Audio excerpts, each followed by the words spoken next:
Bienvenue à toi, nouvelle vidéo, la Minute MDB. On va parler aujourd'hui du refinancement bancaire.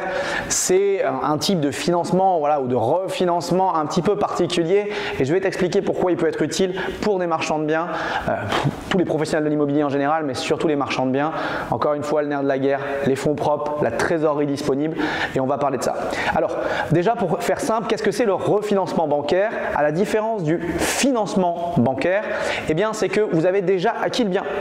Donc au lieu de faire financer l'acquisition par une banque, de la dette obligataire ou quoi que ce soit, eh bien là vous allez acheter avec vos fonds propres et ensuite refaire financer votre actif immobilier.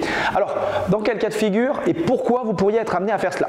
Eh bien le premier cas de figure, c'est le cas où vous n'avez pas le temps peut-être parce que vous avez une opération qui est très rapide, un coup de fusil, il faut se positionner vite, il faut acheter très vite, peut-être même qu'il faudrait se substituer à un autre marchand de biens ou à un autre acheteur et il faut activer le plus vite possible l'achat.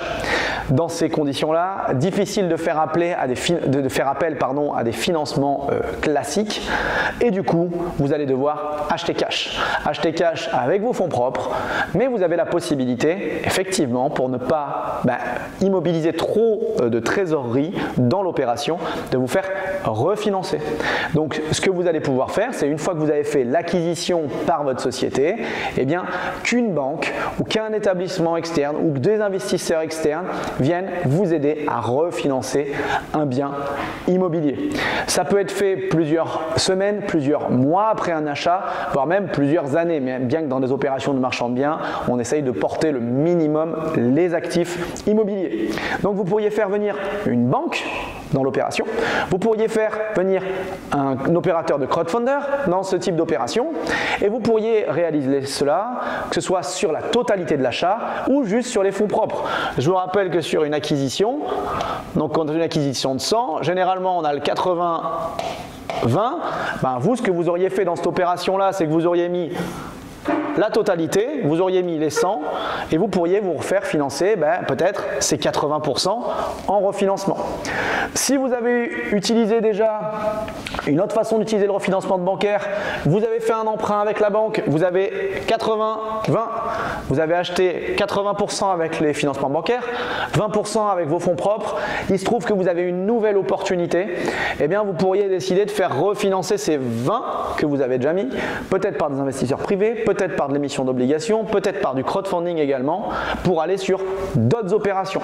C'est également une possibilité et vous avez certains opérateurs ou certains marchands qui vont également regrouper ou faire des pools d'opérations.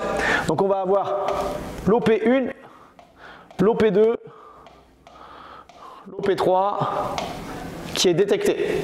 Celle-là, elle est détectée. Celles-ci, elles sont déjà acquises. Donc, on a ce bien-là, et on veut vite aller sur cette opération-là. On n'a plus les fonds propres disponibles, mais qu'est-ce qu'on va faire?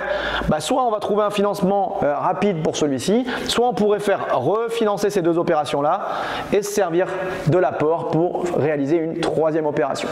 Donc, le refinancement bancaire, c'est quelque chose qui n'est pas forcément très connu. Il va falloir expliquer clairement à vos financiers, que ce soit des banques, des crowdfunders ou autres, pourquoi vous faites appel à eux a posteriori et avoir une raison claire, nette et précise, peut-être que c'était le temps, le délai ou autre, et de pouvoir vous faire refinancer dans ces conditions-là. Ça va pouvoir vous permettre de réaliser des opérations peut-être supplémentaires.